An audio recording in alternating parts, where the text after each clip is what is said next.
Streets don't love nobody. Gotta find a new route to make it out, man, cause Streets don't love nobody. used to think it was all good, but I found out the hard way.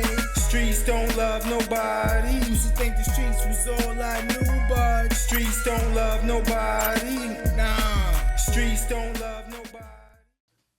Yeah, I'm Viggz. I'm Viggz. This is the second episode, and we got a special guest. My man, little man. Yeah, that's me, Peter Yearwood, Relative Poets Manager. So just be careful how y'all talk to me today, man. Ooh, Oh, man. Watch it, man. you talking big shit for a little nigga. I mean, he's only pertaining that to you, man, because I mean, You're still a relative poet. you got that little Yeah, man. man. So just tell them who you are, man, how you became involved in Open Doors, Wow. why, you know all that, man. Wow, how I became involved with Open Doors. So sometimes I ask myself, how. Well, it all started, I think, in 2018. Yeah, it was 2018, when this lady, Jenny Lee Brewster to be exact, would come around. I used to see her. She used to be talking to you guys under the tent. And at that time, there was one of those little bus shelters across the street. I always wonder, who the hell is this white lady? What is she doing here, So one day I was outside and she stopped by and she asked me to, would I like to come up to the library and hang out, do some poetry. And I'm like, hell no, that's not me, man. I didn't even know how to read the shit, never mind writing it. So she was just so persistent. And that's one of her qualities that actually got Open Doors started, her persistency. She was trying to bag you. Shut up, man. So anyway, I decided one day I'm going to come up here and check this thing out, see what it was. And at that time, when I decided to come up here and help out, we had just lost two of our members, our brothers Saluk Johnson and Sammy.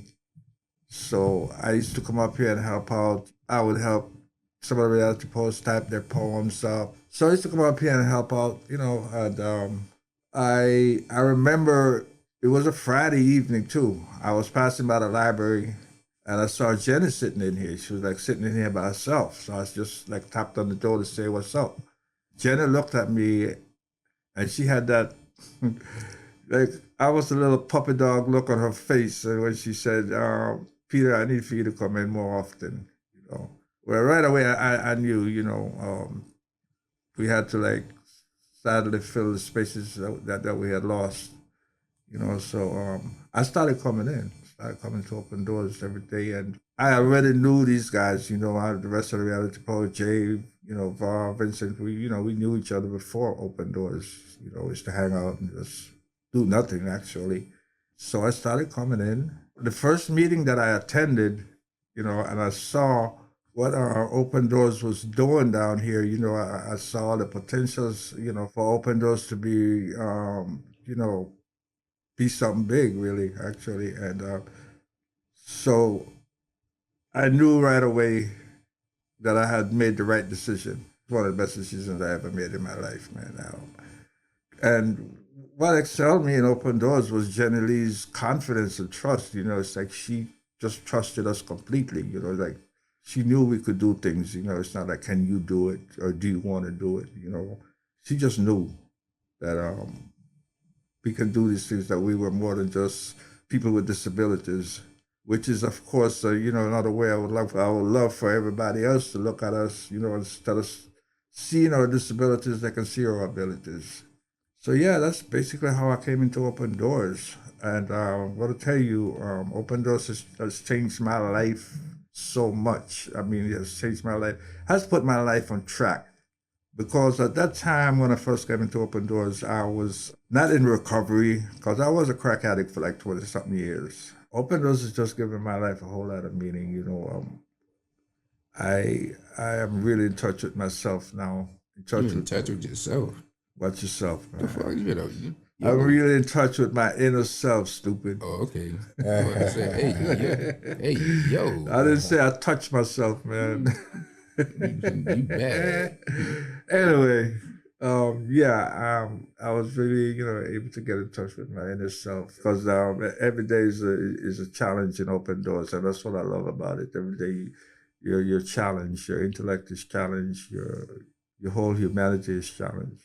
Yeah, and what is your duty for being the reality poet manager, man? Like, Well, I don't know. what's You could fun call it a about it? duty if you want to. To me, it's not a duty. It's like more like a pleasure, because I am the Open Doors Reality Poets manager, but basically the reality poets manage themselves. So my job is very very minimal because I just mainly have to bring the events to the guys. They already know what to do. So So you take care of the little shit. take care of the little stuff, the little minor details, because I think, like I said, the reality poets basically manage themselves. Things that you can manage, right? I don't think you caught that. What you say? No, he said you take care of the little shit, little stuff. Yeah, I do. Literally speaking, yes, I do. See, I know what stupid is talking about over here. I know what he means. He's got a million little jokes. Yeah, how about you tell him like how it's been like living in a nursing home, man? What you feel about that? Tell them how you climb in your crib. I'm about to smack the shit out of her in a minute, man. Living in a nursing home, man, wow. It's got its pros and cons, I guess. It's different, I have to say, for what I'm used to living. I know you definitely missed Goldwater than here. Oh, man.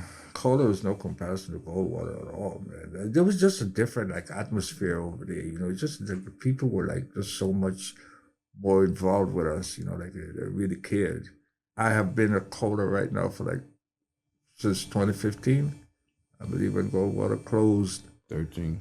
2013, right? Yeah, okay, yeah. So yes, wow, it's like 9 years. It doesn't seem like that long. And I still really can't get used to this place yet. Goldwater, I felt, well, it was home, but per se, I felt right at home at Goldwater. They definitely gave you more slack in there. Oh yeah, definitely.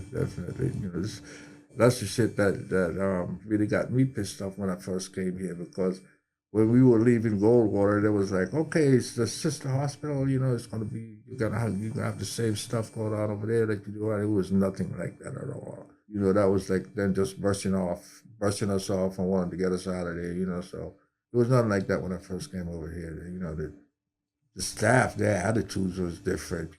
I have learned, more than 9 years that I've been here, if nothing else, how to deal with the staff, But living in a nursing home, nursing homes don't have to be the way they are. It's just society's perception of people in nursing homes. Some people for nursing homes is a last stop, and it's a really, really bad experience. You have bad experiences in these places if you're not able to speak up for yourself, if you're not able to do some things for yourself. It can be a really bad experience, especially now, this shortage of staff. Not only in the nursing homes, but I guess in all medical fields, there's so much there's a big shortage, and that really a big shortage. Yes, sir, and Come on, that and come on, man. Yeah, man, you keep setting yourself up, man. There's a big shortage. Anyway, and that really cuts down on the level of care that people get in these places these days. Wow. Yeah, I really think that like during the pandemic, it was like the worst times you can be in a nursing home, and then not only that, it really showed you like how much you can trust people, how much these people, really, really care about you, and just let them know your experience. During the pandemic, man, was the worst year. Was the worst time. I would say it was probably one of the worst, scariest times of my life, man. I've always said this to people, they might think that I'm grumpy or that I'm this and I'm that, and I always tell people this. I don't trust anybody in here. I don't trust staff. I don't even trust the administration.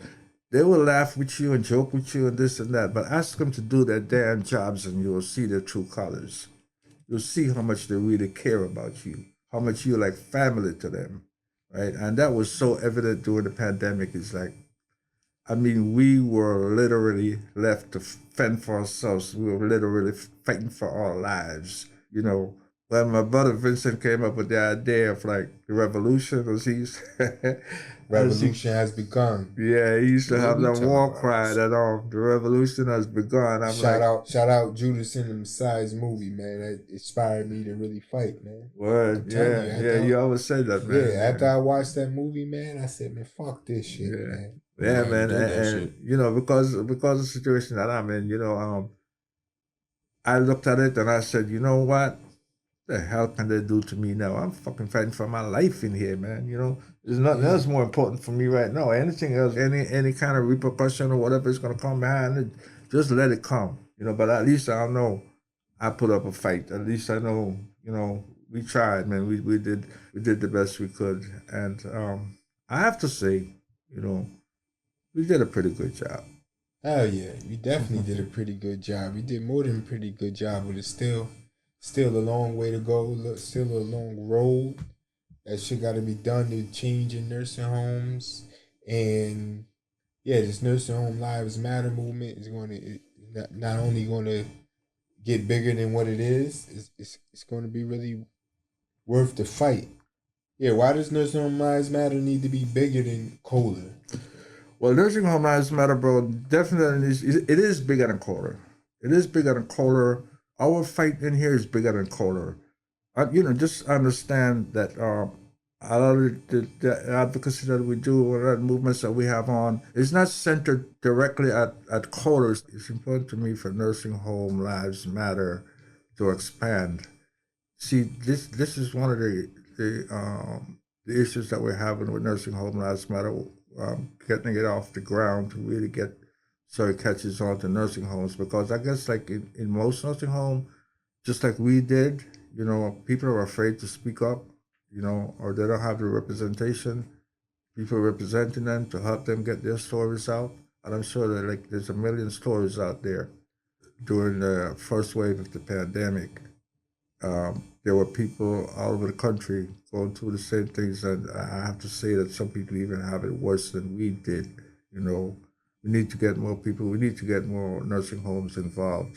You know, Let me ask you this: if V didn't start that movement with the nursing home lives matter to push forward what he did and get us to where we at now, where do you think we would be at? man,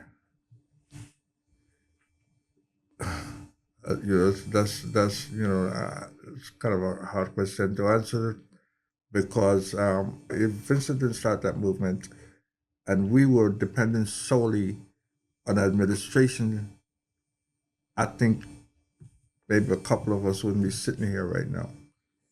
If Vincent didn't take the lead on this, I don't know. I think a lot more people would have probably died.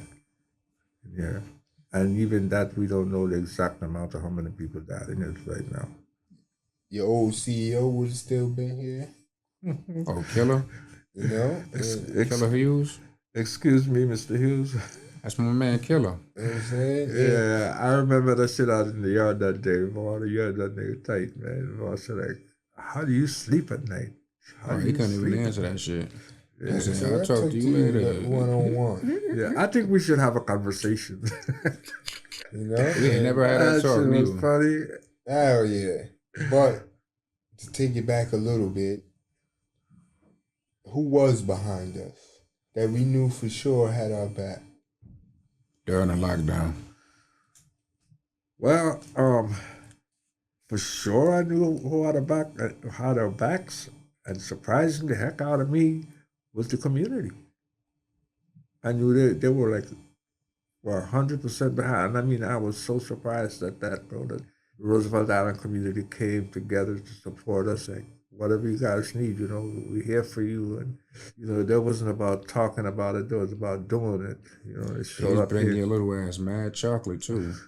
Hell yeah. They Chocolate. was bringing us all kinds of stuff, man, all kinds of treats, food, the masks, a lot of PPEs.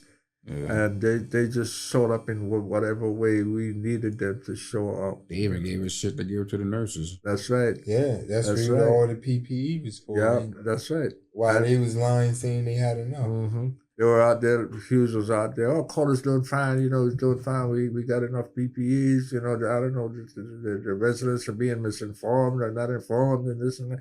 I mean, they were just lying. They love to blow smoke up your ass. Oh yeah, and the community really surprised me because it's not a community where we're used to or where we're from. Knowing that we are a predominantly black and brown nursing home, and I'm gonna say it, for white people to get around us and I would say some people with good hearts. And PPEs was getting flown in from China and like people with connections in China. Let me ask you something real quick. You get something and it's just be like, yo, made in China. Yeah. So if you live in China, do it should say made down the block? You're funny. Who knows, man? Let me tell you all something, man, right about this community. I've lived in New York City for over half a century. Lived in a lot of places, man. Bronx, Brooklyn, Harlem, you name it. Been so many communities.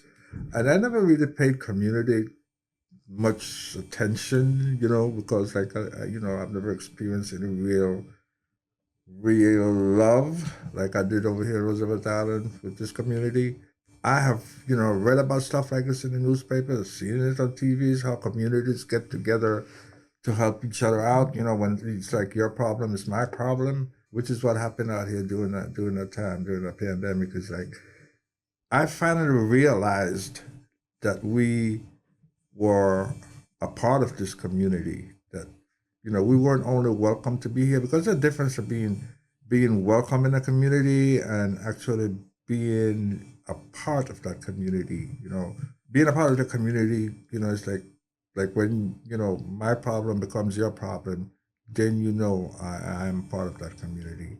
And that really surprised me out here with these people, because I'm pretty sure VAR, maybe even Vincent, you always like maybe under the impression that these people didn't even want us out here at one time. It's like, we were like a sore thumb to them, you know what I'm saying? Like, yeah.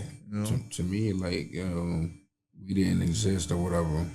Right. They see us ride by, and most of the time they see, especially if they see you sitting in front of the store, they automatically assume you panhandling. Yeah. Get the fuck out of here with that shit. Yeah. Yeah. You know what I'm saying? Like, I could just be sitting and maybe thinking or waiting for the fucking bus or whatever. Right. You throw some money in my lap, I will take that shit though. Hell yeah. Take it with. Another great thing that Open Doors has done here on this island. Open Doors has bridged that gap between the Roosevelt Island community and the Kohler community. Yeah. Because now they know who lives at Kohler. Because of all the stuff that we used to do in town. We had the poetry reads, we did a play in town, we collaborated with Cornell Tech. We had an art show. VAR as an artist, So I think Open Doors has really bridged that gap that was there between the outside community and the Kohler community. Now they know us. They know who lives here. They know who their neighbors are, Yeah, man. I wanna thank you, man, for coming up here, man. Sure, man. Introducing yourself as an Open Doors reality poet, man. Bring your little ass back at any time, man. Thank you, man. Thank you. I don't think I'll be back anytime soon. I got this fool sitting next to me over. This is my man. Man. VAR. Me and VAR go way back. We go back way back to Goldwater. I remember the first time Jenna Lee heard me and VAR talking mess. I told VAR I was going to punch him in his mouth. I could see she was getting nervous, but she doesn't know that's me and VAR been doing that since Goldwater. She was like, maybe you guys should worry about each other's feelings. Yeah, she was mad sensitive with that shit. Yeah. She was mad uncomfortable. Yeah, But me and Pete about to go on tour, right? About to go on tour. Yeah. I might have put this thing out, put him in a box. Cut the mic. Then I'm gonna pull a dummy out. All right then, man. Thanks, I'm man. out of here, man. To the audience, like we told y'all, man, it's gonna be different reality poets coming up, man. Stay tuned. We'll be right back, Francene. And look out for Nursing Home Lives Matter. And we be right back. Streets don't love nobody. Gotta find a new route to make it out, man. Cause All right, everybody, we back with another reality poet. Introduce yourself. Hi, I'm Francene. Hey, Francine. So tell us more about yourself. How you got involved in Open Doors? What you do with Open Doors? Well, I think I was invited by Pete, encouraged to come by Pete, and The little guy, yeah, the one you call your husband, yeah, my husband. the little pint. Okay. And yeah, so I became a member of Open Doors, a reality poet. Really enjoy what I do there, and very good. Yeah, so tell them a little bit about your role being the community liaison and how important it is to build with the community. The community. I think we need the community, not just ourselves, but we need the community at large to help us to boost our spirits. To have events if there's such. But community is very important. It's very important to us. Well, first of all, I want to congratulate you on being the first female president for the Residents of Kohler. Yeah, Thank you. we ain't never had a female. We had a bunch of bitch ass niggas. They was like females, but we got a real female now. One that wears a skirt. Yeah, how important you think it is to be a community leader? Yes, it's important to be a leader, to speak up for those who can't speak up for themselves and to advocate for them. It might be just little things getting through the day or asking about something to be done that has not been done for them. So there's a voice for them and just for everyone. And you definitely are the right person because you do voice your opinion and Thank speak you. up for people. Yeah, Yes, definitely. Thank you. Definitely. And not only you being a part of this community, Kohler's community, and being the leader of Kohler's community, how has you been working with the community on the outside, especially during the pandemic? We gained friends from the community for having our back. And like how's that been for you? That has been great. Getting to know a few people from the island. They have been very good. Have been very good to us. No matter what you ask of them, they always come through. Even if it's to just come to the window and wave. When we couldn't get outside during this horrible pandemic, they came by and they brought us food. They brought us different things, and it was just awesome to know that the community really cares. So basically, you were surprised that they showed love to us. Yeah, and still is up to today. Yeah, because we touched on that a little bit with Pete. Like I was saying that I couldn't believe like how much we didn't think that the community was behind us before the pandemic, and because we would just see them in passing, like a high and by thing, and just some people's perception of people in wheelchairs on this island. Like Bob was saying, like you can be in front of the store before the first thing they think is thinking on Panhandling, yeah. Yeah, true. And, But like I said, throw money on my lap, I'm taking that shit. I don't care. yeah, and how what does community mean to you? Your definition. What is your definition of community? My definition of community is community means everything. When we have the community to interact with us, I think it's a beautiful thing. Yeah, Like- definitely. It's like a family. Yeah. By you building communities in these two such different but the same spaces. Yeah. I think it's very, very, very powerful, and you gotta have the patience, definitely the patience for it, and how do you hold up having patience? to be Well, organizing and speaking up. And you are definitely one to have patience. I done seen situations where I would have choked the shit out of somebody, and you sit there and be as humble as fucking possible. You know, I don't know how you do it. well, somebody have to be patient. Yeah, we all can be Yeah, high and mighty. Somebody have to calm down situations. You know what I'm saying? yeah, definitely. Yeah. So you have to have that patience, that willpower. You know, to go the extra mile. Francene, like that aunt that used to have you when you was a kid, that smack you in the back of your Back of your head. Yeah. fast, Yeah. Stop it, boy. yeah. And every time you say it, you think about doing something bad, you be like, Yeah, you remember nah, that. yeah, I can't do it around Fran. My grandfather used to smack you back of the ears. Have some manners. And you know what's crazy? They do that anywhere you at. Yeah. Yeah. All in church. Yeah. I got that all in church. My mom would tell my sister, go and ring her ear. I'm like, Mom, why did you do that? And to me, that was like more embarrassing and more But they taught your ass than a not whooping.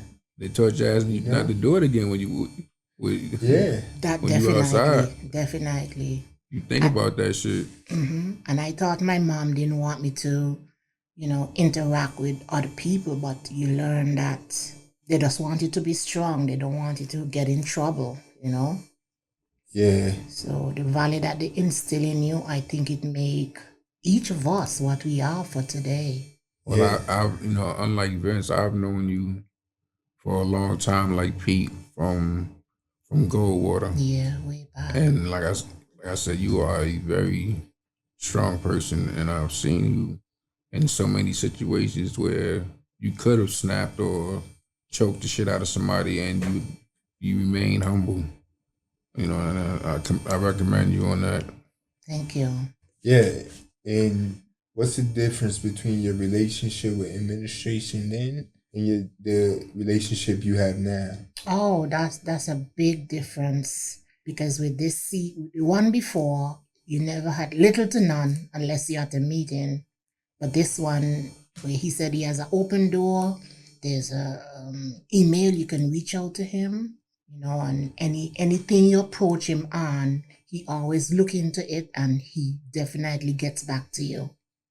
Yeah, how is it important for the communication to be top notch between the residents and the administration? Yeah, we need that. People need trust. We need to build back trust.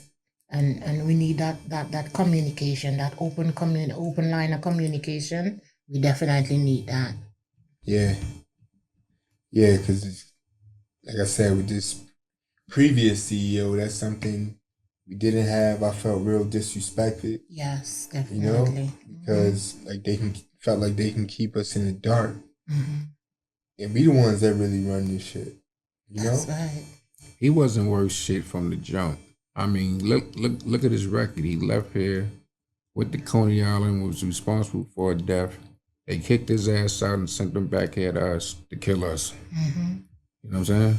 That's basically what it was. Because when he was in Coney Island, that lady went there for help. She ended up dying. Yeah. Wow. You know what I'm saying? And it was under his watch. It was under his care. That was terrible.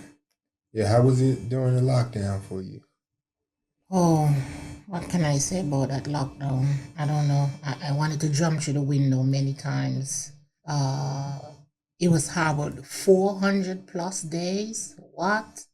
Are you kidding me? That was really hard. And that's where the community came in. That's where those people came and let us know that we matter. Yeah, and I think like you see how you just said the exact amount of days. Mm-hmm. That's something that I learned earlier by being in prison. Yeah. That counting down days shit is really the worst thing to do. Yeah. I was just about to tell Franny, you just had your first experience of feeling what it feels like to be in jail. That's right. That's because to me, we were in prison. Because you was confined to a unit and you couldn't go nowhere but to that door. No, they had security at the door, so you couldn't even go out, from your unit. You could not go out. Yeah, and they really actually hired outside security to sit by doors. But Like they can't hire no fucking nurses. exactly. And then on top of that, they got these other security guards doing 1-to-1. How y'all hiring them to follow these crazy motherfuckers, but still can't get nurses? I know, it's crazy. I spoke to the CEO about this. He's saying they've hired people. It's just that they're not willing to stay. And I don't know why that is, but I'm They thankful come get when that first check, get their eyelashes and their wigs, and then get the fuck up out of here. I wouldn't even say that. What I see is why they don't stay is how they be treated. that's right. There are no benefits too. for them. You know how they be treated, especially like a new CNA, and they see like this is nothing like where they previously worked at, that they really have to work. Like they not getting no help from nurses, nothing like that. And then the few that they do get, a lot of them don't want to extend their contracts Yeah, because of the bullshit they see going on. yeah, But you know, I'm happy that Vince had stepped up so we could get through those doors. It's black Vince ass, right? kept at Mr. Hughes so we could get through the doors. He kept turning him down, and I'm glad he had that willpower to rise above what he was saying and keep coming at him, you know, so we could get through those doors. yeah, hell And, yeah. and they had to follow us. They were following us like we Yeah. were babies. You Yeah. couldn't even go out for 10 minutes. They wanted to be behind you. Yeah, once he was seeing that petition that V put up, he wanted to start kissing his ass. He wanted to start making conversations and Yeah, that's the first time he talked to me when he found out Yeah. that petition was up. Ever. I'm talking about coming up and trying to start a conversation. Yeah, well, he had a conversation with you before that. ever. No, he had a conversation. I had a conversation About what? when he told your ass to get away from the bus stop. Oh. Yeah, he was right. I ain't gonna say he was an asshole for that. Yeah, he was right. I was young and dumb. Yeah.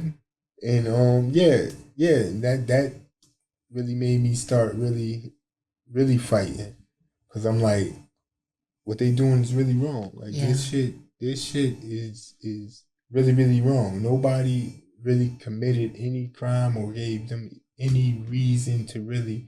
Okay, during the pandemic, the height of the pandemic, okay, we can't go outside. That was worse enough. But that would have been understandable for a while, being that what was going on. But I think what really kicked it off was what was going on inside while we was locked in. Like it wasn't no plan put in place, No communication. no communication. They wasn't ready for this shit. Yeah, and it's not. And in fact, to me, nobody was ready. They just didn't know how to handle it. Yeah, nobody was ready, and it wasn't nobody up there with the common sense to really sit and think about it. And especially when they started bringing COVID residents inside the hospital, you know, now you're taking up the space where you could have been separating your residents that's already here from the negative to the positive ones. I remember a nigga in my room had COVID, and they told me I had to move. Fuck out of here. Move that nigga.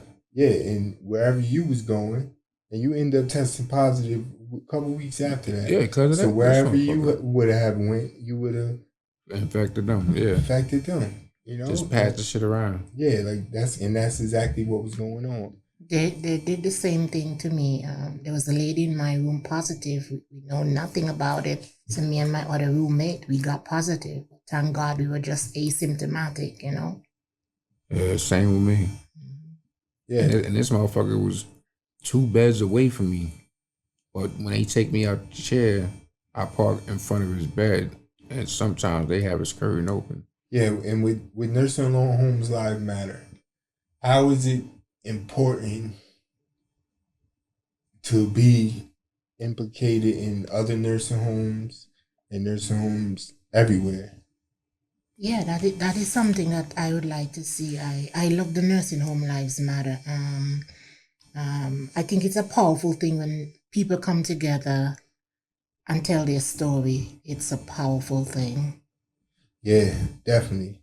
Because it's a saying about that. I can't think of the saying right now, but I feel like one story is always better than others, especially when you're black and brown individuals. Speaking of sayings, you know, Franny always got a saying before, you know, our meetings and shit. You got a saying for us today? Yeah, you got any jewels you want to drop to them? Do your shit, Franny. I'm putting you on the spot. Yes, you are. But I can think of a little one that I usually do. Smile a while and give your face a rest. Raise your hand to the ones you love the best. Then shake hands with those nearby and greet them with a smile. Nice. Franny right there, boy. Thank you.